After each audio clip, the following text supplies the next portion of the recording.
Boubacar Sansobari, plusieurs raisons sont évoquées. On parle des routes par endroit avec un seul caniveau, par endroit deux, mais qui ne sont pas achevées. Le retard accusé dans l'exécution des travaux. On parle même des mois impayés des travailleurs. Donc c'est un cocktail de situations auxquelles les citoyens de Banankoroda vont faire face, parce que si rien n'est fait avant les grandes pluies, les premières annonces peuvent laisser présager un lendemain pas très bon pour ces citoyens.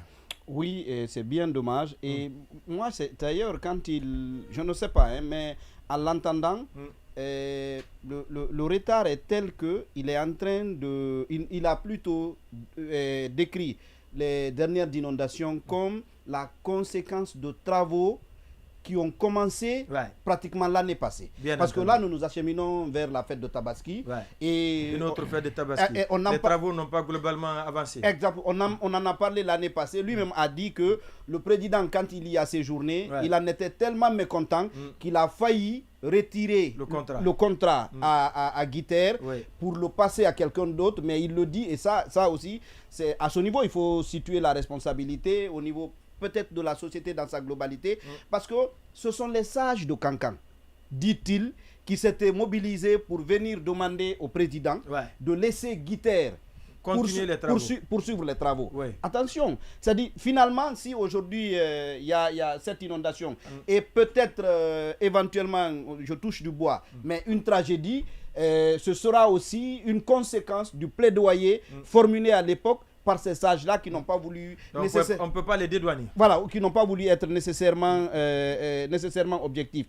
Et je trouve que... parce que je voulais lui poser une question par rapport à qu'est-ce que la société elle-même dit de tout ça. Mais il y a en partie répondu, parce que s'il y a les employés de la société ne sont pas rémunérés, il a même utilisé l'expression...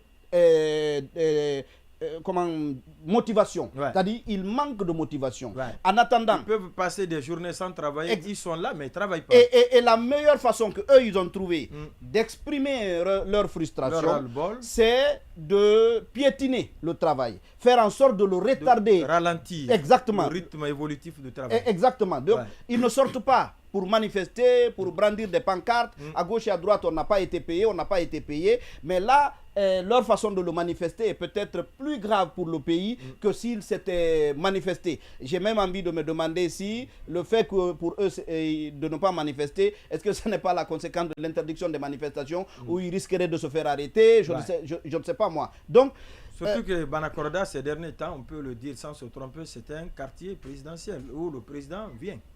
C'est le paradoxe. On a dit la dernière fois que les ressources du pays viennent du secteur minier. On sait ce que ces zones-là vivent. Aujourd'hui, on est en train de parler du quartier qui a vu grandir le président. On a là ce que le quartier vit. Même si je ne pense pas que les choses devraient être liées. Même si on est dans un quartier qui n'a pas vu grandir un président ou naître un président. C'est des questions de droit, c'est des questions de bonne gestion, de bonne gouvernance, de suivi rigoureux des travaux.